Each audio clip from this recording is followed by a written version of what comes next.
This, our country and all its people, could be in danger of nuclear attack. In minutes by enemy missiles. In hours by enemy aircraft. Our cities, our farms, our factories. Prime target would be our air bases. With all our aircraft on the ground, our weapons of interception or retaliation not instantly available, we might face another and infinitely more costly Pearl Harbor.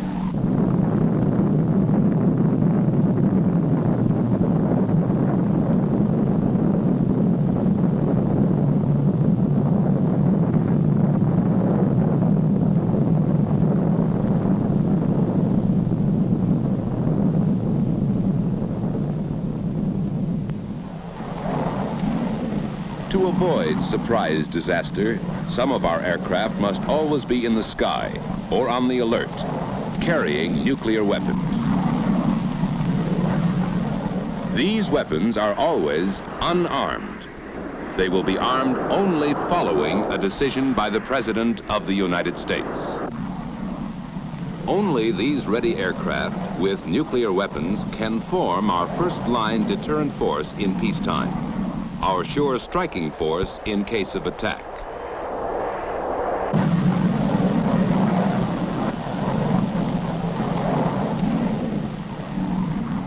We, the American people, understand and accept this necessity for our survival.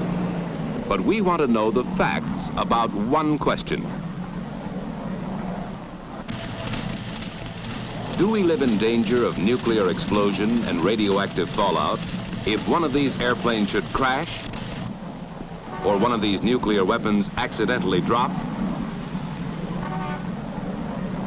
To give you the facts, the United States Air Force presents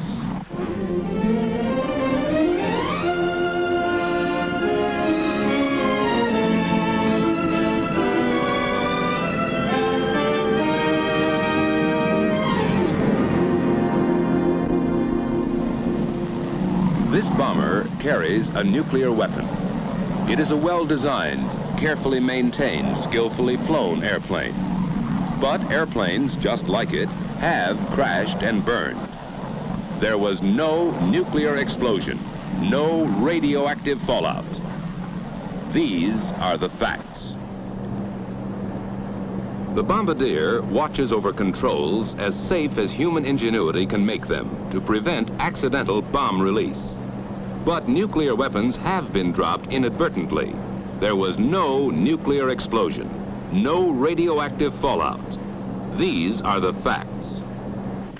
And specially instrumented aircraft verify these facts in a continuing nuclear safety program that tests our nuclear weapons under controlled conditions that simulate every conceivable hazard.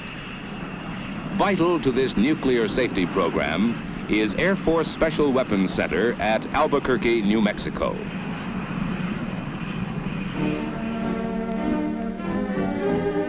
Here, in ultra-modern laboratory buildings, work scientists in and out of uniform.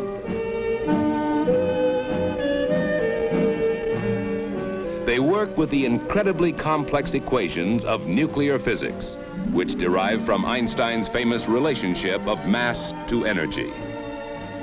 These cryptic figures, programmed into lightning-fast computers, are the theoretical base upon which these scientists, together with those of the Atomic Energy Commission, can build nuclear weapon safety.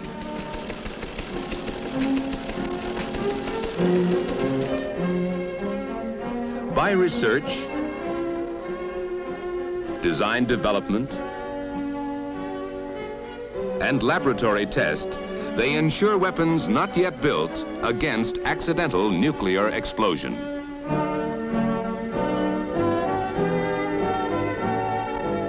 They have been doing this successfully since 1945 in safety conferences with other Defense Department agencies and the Atomic Energy Commission. In 13 years, there have been a few accidents, but not one has resulted in nuclear explosion or radioactive fallout. These are the facts. What keeps our nuclear weapons safe? To understand why there has never been an accidental nuclear explosion, you must first know how these explosions can be produced, the general principles of nuclear explosions.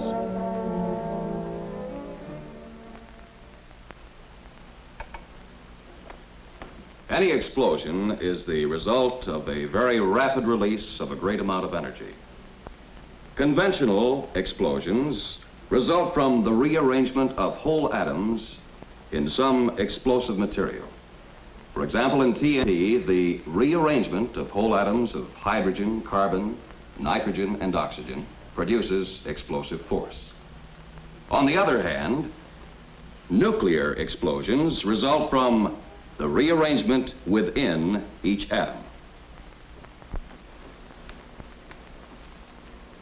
This may be a joining together or fusion, as in an H-bomb, or the splitting apart or fission, as in an A-bomb. At present, an H-bomb explosion starts with fission.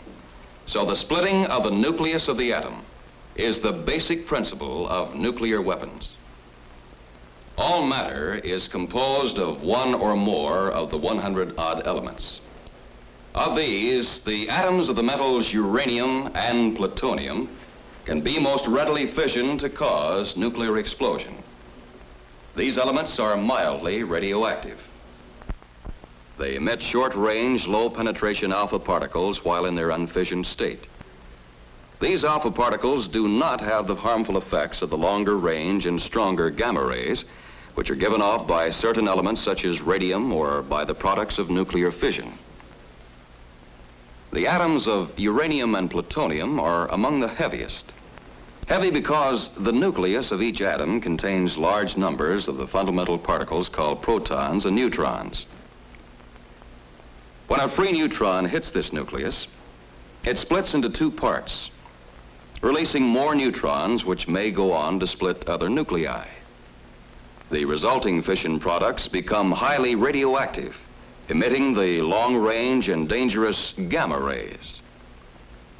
The split nucleus weighs less than the whole one, and this difference in weight is released in the form of energy, nuclear energy. After fission, harmful gamma radiation. Before fission, innocuous alpha radiation.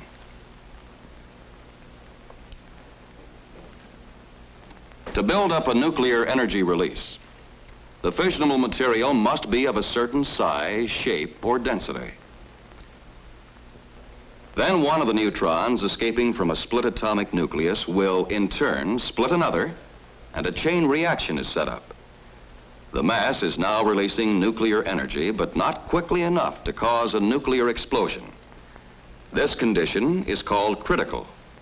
If the mass is now suddenly increased, so that more neutrons are trapped each time an atomic nucleus is split, a multiplying chain reaction is maintained.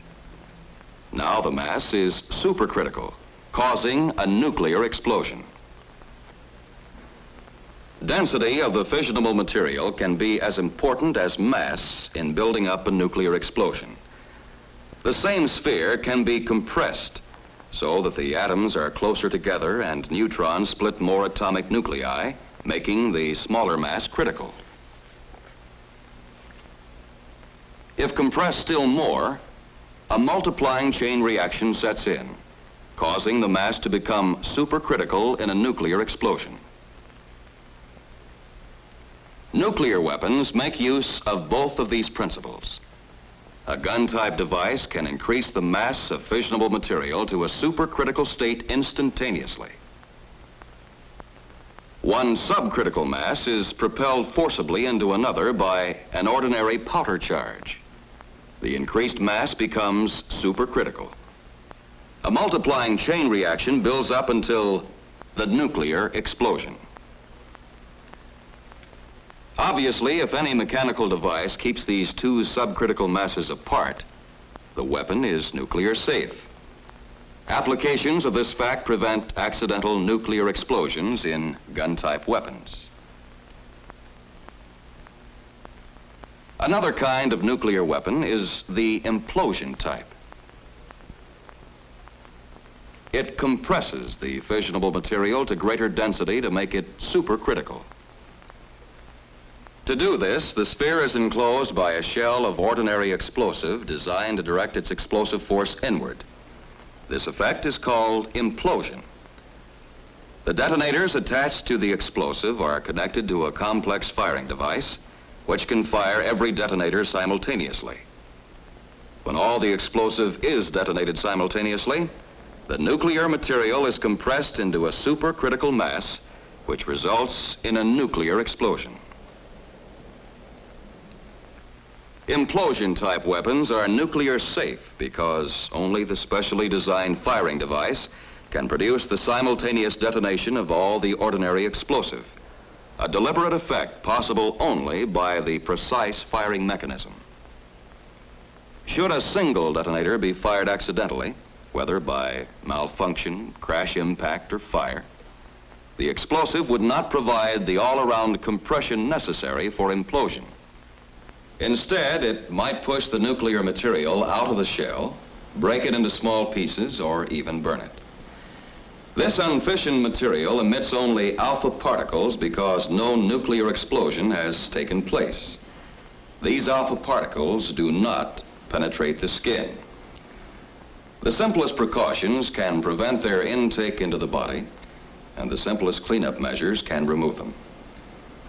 So you see, each type of nuclear weapon has its own safeguards against accidental nuclear explosion. These are the facts. And they are based upon practice as well as theory. Specially instrumented aircraft fly the tests that verify what happens inside a weapon, what accident hazards the nuclear components may have to withstand.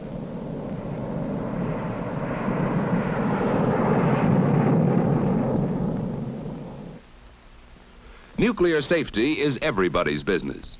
Although Air Force flies the test missions, scientists and technicians from the Atomic Energy Commission and other services man the test range and evaluate the findings of the elaborate instrumentation. Drop tests measure impact characteristics of various weapon types.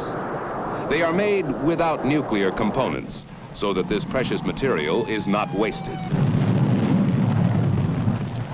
They supplement the detonation tests that have been made with the complete nuclear weapons.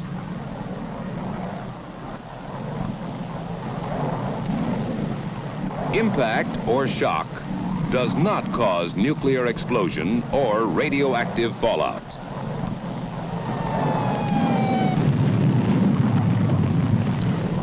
What has exploded is the ordinary explosive, which is an essential part of nuclear weapons. The ordinary explosive in a nuclear weapon can be a hazard, exactly as in a conventional bomb. Depending upon the amount and location of the explosive and the speed and height of the drop, we may experience a variety of ordinary explosions. Large ones, small ones, or none at all from impact of the bomb. Beside the hazard of impact, frequent tests are run on the hazard of fire. To learn what temperatures and pressures would be created inside a weapon by an aircraft fire, various types of bombs are subjected to a flame bath of burning fuel. Because fire would also destroy the precious nuclear material, it is replaced by instruments. Their readings are compared with known characteristics of the fissionable material to assure that temperatures higher than any aircraft fire will not set off a nuclear explosion. The characteristic white flame indicates that the ordinary explosive is burning in the weapon. Sometimes the explosive detonates because of close confinement and intense heat. The effects of such explosions are measured and compared with those in an actual nuclear weapon.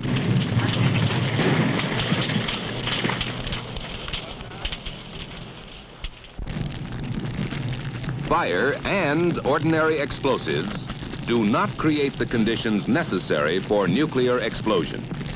These are the facts. And on the vast desert ranges of the Atomic Energy Commission, the facts are verified by safety testing live prototypes of all new weapons before they go into production for our stockpile.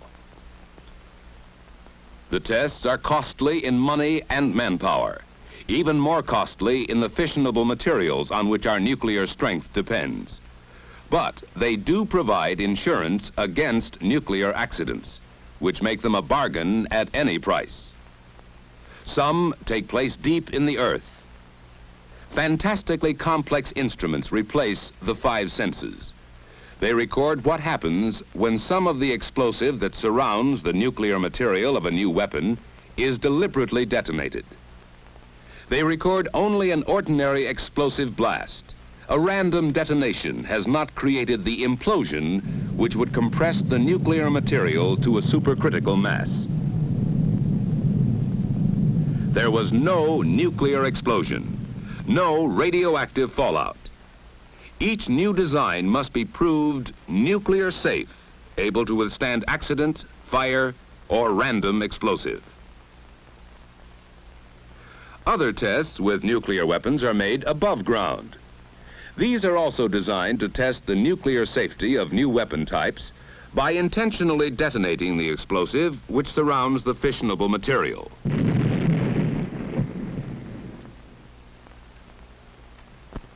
Sometimes these tests also provide data on the side effects to be expected if the fissionable material is broken up by the explosion. Air samplers and test pads are used to gauge the area, intensity, and duration of these side effects. In this way, they learn not only what does not happen when a charge is deliberately fired, but what does.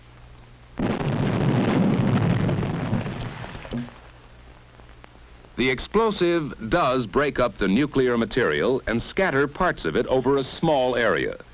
This fissionable material is mildly radioactive. If the explosion or fire should suspend any of this material in dust or smoke, it should not be inhaled or otherwise taken into the body in quantity. That is why the trained monitoring and cleanup crews may wear respirators until air samplers or alpha counters have determined that no injurious concentration exists.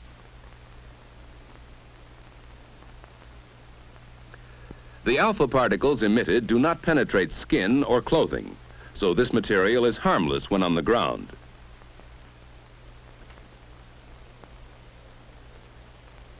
Only simple cleanup measures are necessary, plus an effort to find and save the valuable material. The findings from all tests set up to measure possible radiological hazard are no external radioactive hazard from material on the ground, slight radioactive hazard from prolonged inhalation of material suspended in a small area near the accident, but none from the short exposures necessary for firefighting, rescue, or cleanup of the small area involved. These are the facts. Facts that have dispelled the fearsome myths about accidents involving nuclear weapons. For anyone near an accident, whether or not the crashed airplane carries a nuclear weapon, here are the safe and simple rules. Stay away from the crash unless you are needed for rescue. Bystanders endanger themselves and hamper others. To be safe, keep at least a quarter of a mile away from any burning airplane. At this distance, you are safe from the flames, which may explode the jet fuel, from detonating explosives, and from flying debris. These are the real dangers in rescue or firefighting, as they have always been. The trained men who bear these responsibilities know how to do their job and get quickly away from all these hazards. After the emergency is over, the area is monitored for radioactive material and, if necessary, cleaned up by specially trained teams. Other specialists care for burned or undetonated pieces of ordinary explosive. Until this is done, access to any crash area is controlled to prevent accidents and speed up the work. The tests you have seen have proved the safety of our nuclear weapons program over and over again. But the grim reality is the payoff. How safe is a nuclear bomber coming in for a crash landing?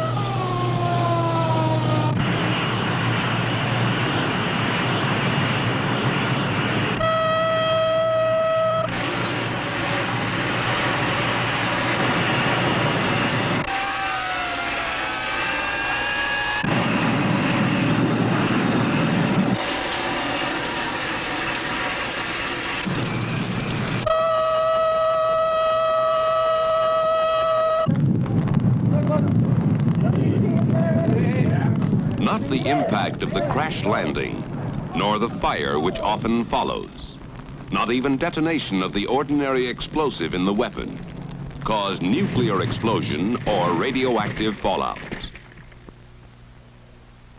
The safety that was designed in during research, built in during development, proved in the laboratory and on the range, has withstood the ultimate tragic test.